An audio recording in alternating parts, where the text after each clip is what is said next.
This is a really important thing to look at because this comes from directives from our public health organizations and agencies. Lots of people who don't have any symptoms and didn't get ill test positive for this, as well as many people who are ill and have symptoms test negative.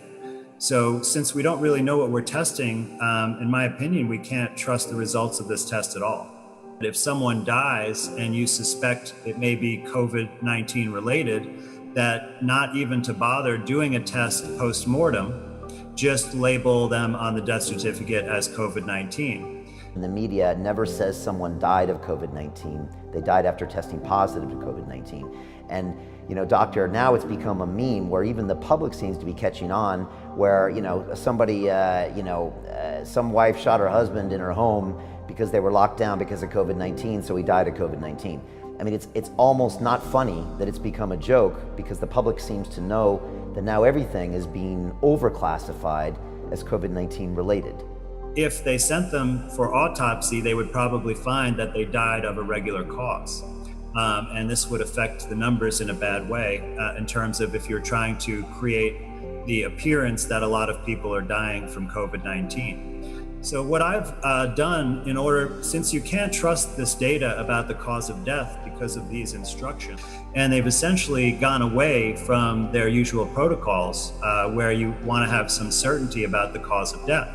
And they've said that even if there's suspicion that COVID might be the cause of death, that you should just put that as the cause of death on the death certificate without any further scrutiny. Whereas someone's child, I think they were a young adult, died in a motor vehicle accident. And on the death certificate, it said they died of COVID-19, and they were really upset because they had no legal recourse related to the traffic accident to, file with the police or get reimbursed by the insurance company because the death was recorded as being from COVID-19. And so they took this sample of lung fluid, which has genetic material from many sources, and they added an enzyme that would digest any cell membrane. So it basically allows the DNA or RNA to be free in the solution so that they could do further analysis. And then they've identified a sequence of RNA that they allege is from a coronavirus or from the coronavirus family. But the thing is that since this sample is impure and has many sources of RNA, it's impossible to know what the origin of it is. This is extremely weak science, and without purifying the lung fluid sample, you really can't tell what the origin of the RNA is. So they've used this sequence to develop the main diagnostic test that they're using, which is the PCR test. And aside from any problems using the PCR methodology, we simply don't know what it's testing for because we don't know the source of that genetic material. In fact, they call this virus the SARS-CoV-2, is that they looked at the identical nature of the sequences, and they found that it was just under 80% identical. And that's how they said, well, it must be related, and so we'll call it SARS-CoV-2. But the thing is, if you look at the genetic sequence between humans and chimpanzees, you'll find that there's 96% sequence homology or identicality. And so we are clearly not the same as chimpanzees, and no one would say that our genetic material is part of the chimpanzee family. But yet they're using a sequence identity that has a much lower percentage, under 80% compared to 96, and saying that's a coronavirus because of that. Where there are scientists claiming to find evidence for a new virus, that they claim to isolate the virus.